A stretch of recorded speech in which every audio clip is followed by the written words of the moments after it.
Hello दोस्तों, कैसे हैं आप सब। हमारी कहानियां देखने के लिए हमारे चैनल को सब्सक्राइब कीजिए और हाँ, बेल आइकॉन पर क्लिक करना मत भूलिएगा। सिमरन पढ़ने में बहुत ही होशियार और समझदार लड़की थी। वो बचपन से ही क्लास में अव्वल आती थी। स्कूल में सभी सिमरन की बहुत तारीफ करते थे। पढ़ाई में अच्छा होने के कारण उसके माता पिता भी उसकी हर डिमांड को पूरी कर देते थे। सिमरन की एक ही सहेली थी मीनल, जो उसके पड़ोस में रहती थी। दोनों साथ ही स्कूल जाती थी। एक दिन स्कूल जाते वक्त, अरे सिमरन, आज तूने फिर लेट कर दी। तू क्लास में अव्वल आती है, इसलिए तुझे टीचर कुछ नहीं बोलती। आज तो वो पक्का मुझे पनिशमेंट देंगी। अरे बाबा, कुछ नहीं होगा। हम दोनों क्लासरूम की खिड़की से जाकर सीट पर बैठ जाएंगे। ये देख, मेरा नया फोन। वाह, तुम्हारा पर्सनल फोन। यहाँ तो मुझे हर साल अपनी दीदी की पुरानी स्कूल ड्रेस पहनकर स्कूल जाना पड़ता है। ये फोन तुम्हारा भी तो है। आखिरकार हम दोनों बचपन से फ्रेंड्स हैं। कल पूरी रात मैं इसके फीचर्स देखती रही।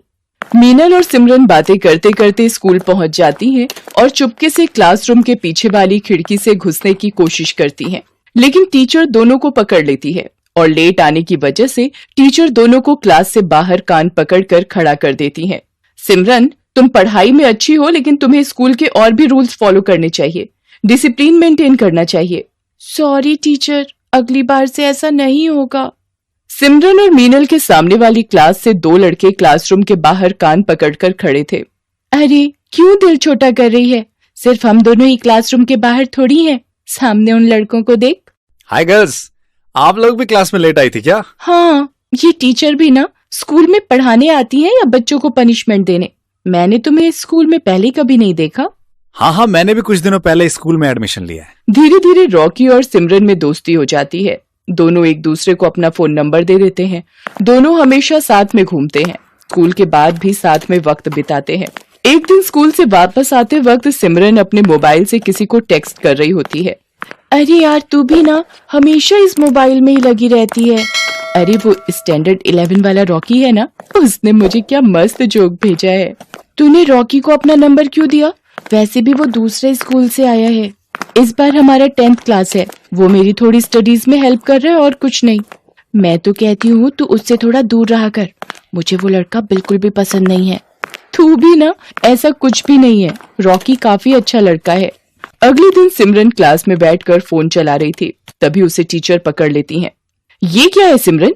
आजकल तुम्हारे मार्क्स वैसे भी पहले से बहुत कम हो गए हैं और तुम क्लास में बैठकर मोबाइल चला रही हो। मुझे मजबूरन तुम्हारी मम्मी को कंप्लेंट करना पड़ेगा।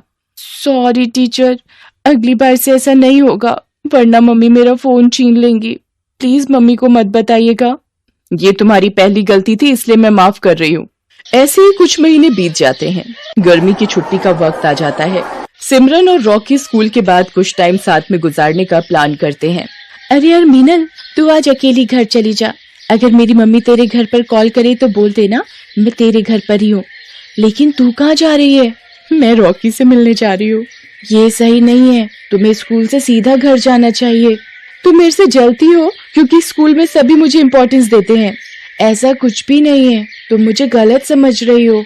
तभी सिमरन के फोन पर रॉकी का कॉल आता है और वो वहाँ से चली जाती है।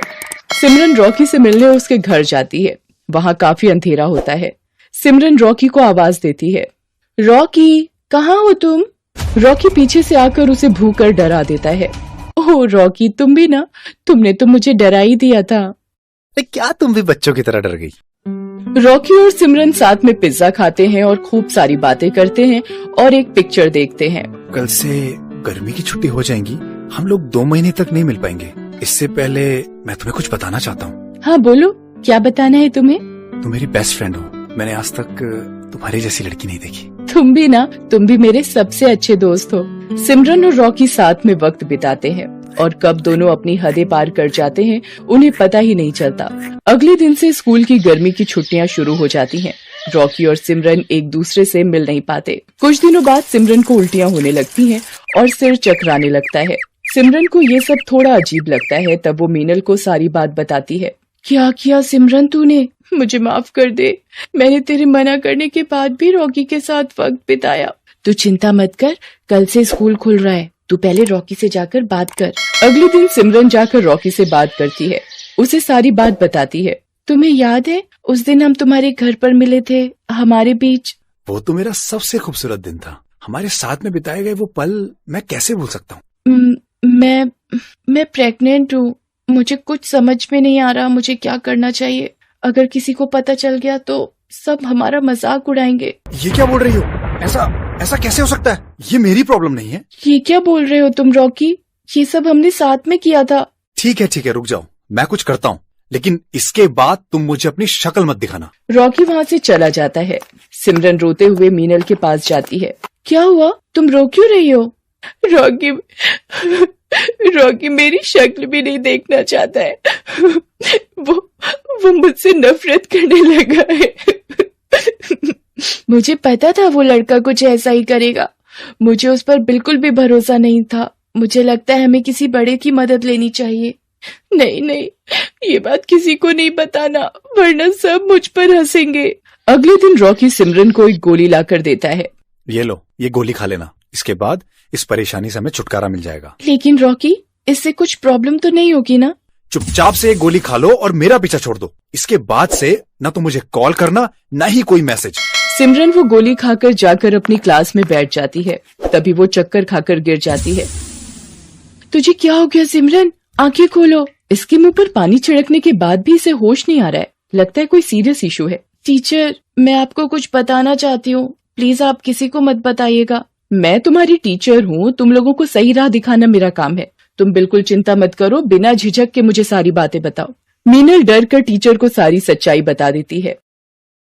टीचर सिमरन को हॉस्पिटल लेकर जाती है और वहाँ उसका अच्छे से चेकअप करवाती है। कुछ देर बाद सिमरन को होश आ जाता है। टीचर, मैं आपको कुछ बताना चाहती हूँ।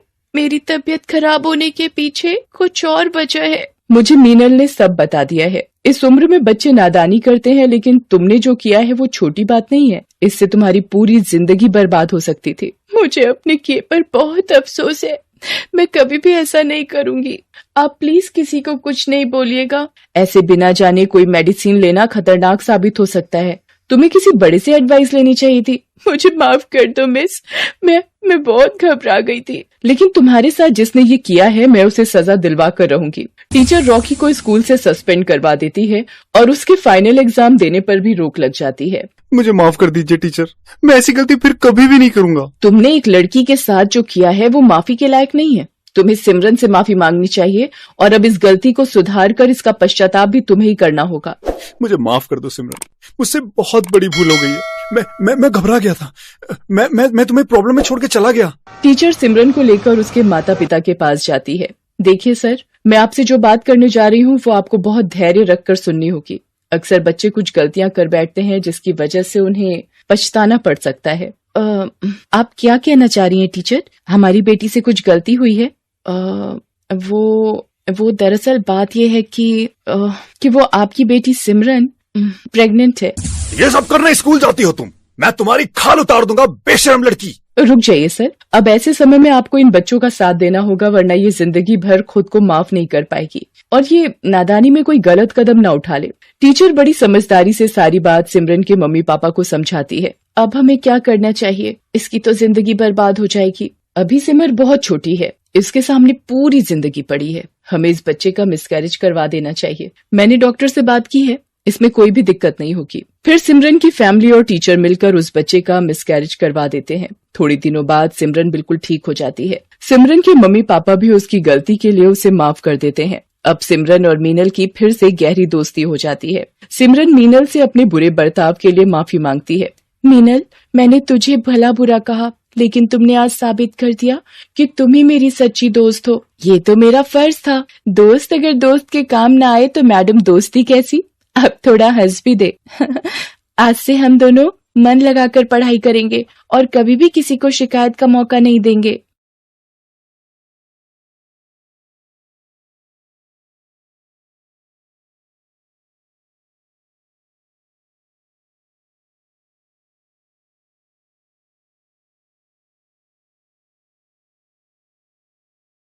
हमारी कहानियाँ देखने के लिए हमारे चैनल को सब्सक्राइब कीजिए और हाँ, बेल आइकॉन पर क्लिक करना मत भूलिएगा।